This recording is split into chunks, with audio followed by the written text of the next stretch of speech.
Assalamualaikum warahmatullahi wabarakatuh. Perkenalkan, nama saya Rejva Nikma dengan NIM 1262052111039 dari kelas PKM 5E. Di sini saya akan membuat video pembelajaran untuk memenuhi tugas UAS pembelajaran IPS dengan subbab daerahku dan kekayaan alamnya.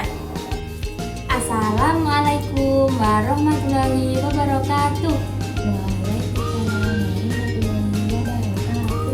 Bagaimana kabarnya hari ini? Alhamdulillah, luar biasa. Allahu Akbar. Yes. Sebelum pembelajaran kita mulai, alangkah baiknya kita berdoa terlebih dahulu. Bismillahirrohmanirrohim. Sebelum itu, Ibu mau kita bernyanyi dulu ya. Kita nyanyi lagu Maju Tak Gentar.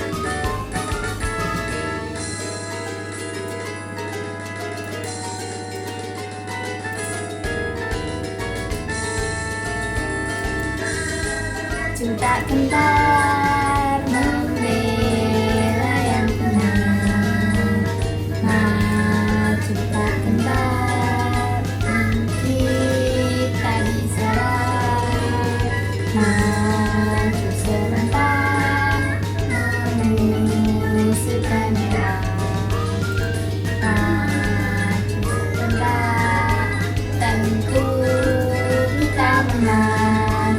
Bergerak serentak menegang tegak, tak gentar menyerang majulah menang.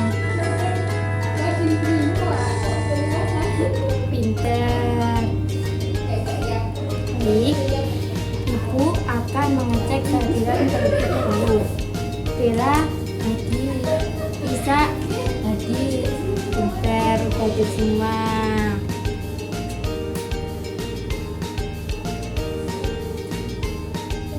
Baik, pagi ini kita akan membahas materi tentang daerahku dan kekayaan alamnya.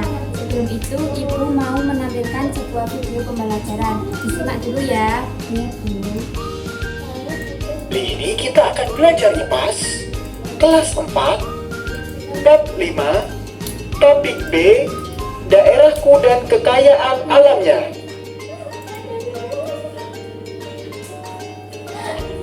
Sebelum masuk ke pembelajaran, coba perhatikan gambar berikut ini. Di sini ada dua orang anak perempuan yang sedang berbincang-bincang. Pasar ini unik ya. Semua yang dijual di sini asli dari daerah sini loh.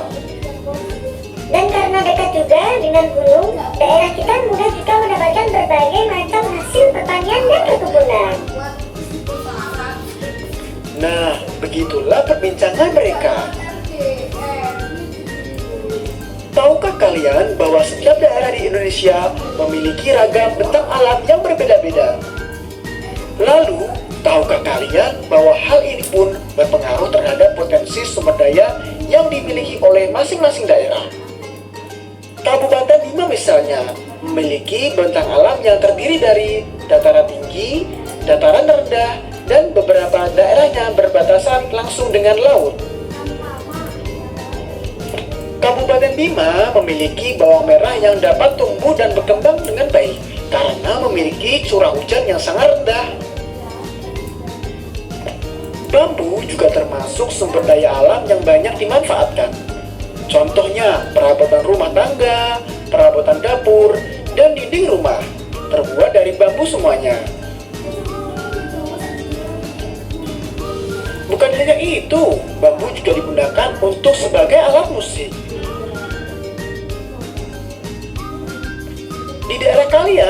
ada sesuatu yang bisa dan biasa dimanfaatkan penduduknya. Bisa berupa tumbuhan atau hewan. Bisa juga dari sungai, danau, rawa, gunung, dan sebagainya. Wah, jadi penasaran ya, apa saja kekayaan alam yang ada di daerah kita? Yuk kita jelajahi bersama. Indonesia memiliki beragam jenis kopi.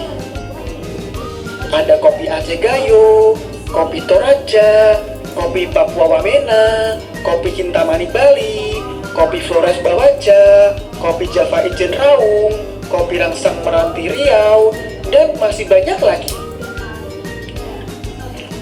Hal yang paling luar biasa, kopi dari Aceh hingga Papua memiliki karakteristik dan cita rasa yang berbeda-beda.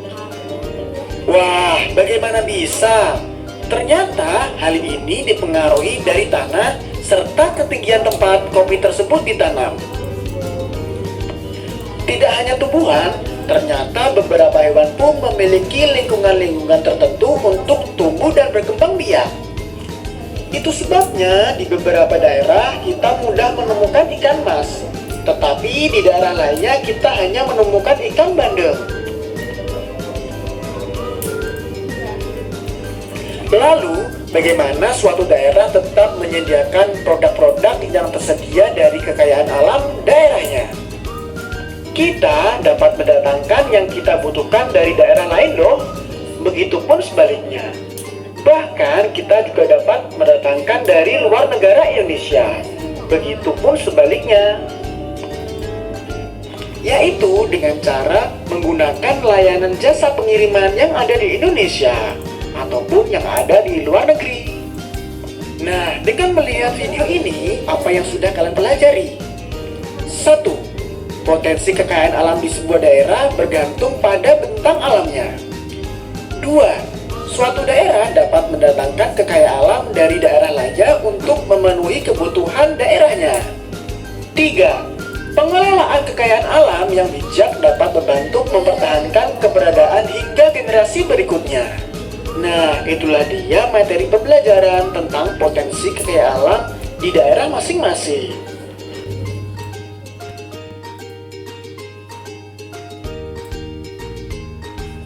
Baik, udah disimak ya tadi videonya. Di sini ibu minta kalian untuk membuat sebuah menjadi beberapa kelompok ya. Apakah sudah? Sudah. Sini ibu punya tugas nanti dikerjakan. Setelah selesai nanti maju ke depan untuk mempresentasikan ya. Baik. Apakah sudah selesai? Sudah Bu. Akan maju ke depan.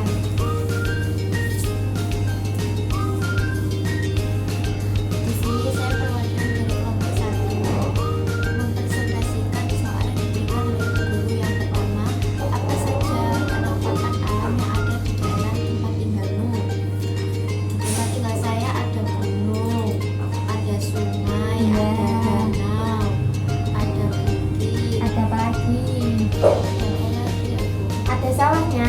Ada Bu. Oh ya. Rumahnya Mbak Dila di mana? Di Mojokerto. Oh, di Mojokerto. Selanjutnya soal nomor 2, mengapa kita harus mengelola kekayaan alam dengan bijak supaya tidak terjadi bencana Bu. Iya, Contohnya seperti banjir, apalagi tanah longsor. betul. Tepuk tangan buat Mbak Dila. Jadi, perbedaan karakteristik ruang di setiap wilayah sangat mempengaruhi kegiatan ekonomi, sosial, budaya, dan pola hidup masyarakat.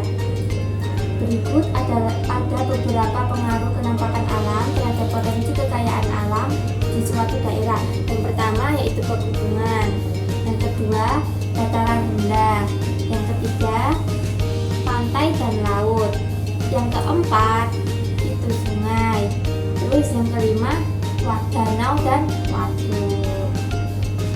Baik, dari sini ada yang ingin ditanyakan? Tidak ada Bu. Sudah paham ya? Paham.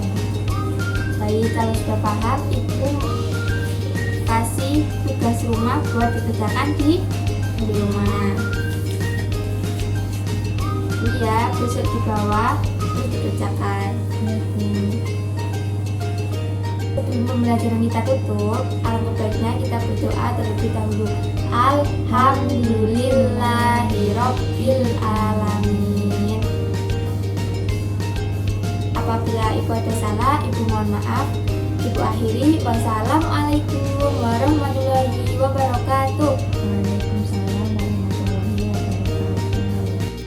Selanjutnya yaitu A. Analisis. Elemen kekuatan dalam micro teaching saya melibatkan penggunaan metode yang beragam untuk mempertahankan minat belajar siswa.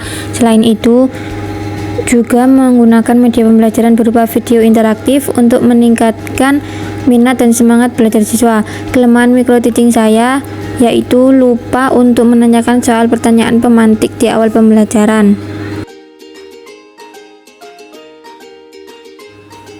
B. Teori-teori psikologi melibatkan teori motivasi sebagai teori hierarki kebutuhan Maslow, karena dengan menerapkan teori tersebut dapat membantu merancang strategi untuk memotivasi siswa.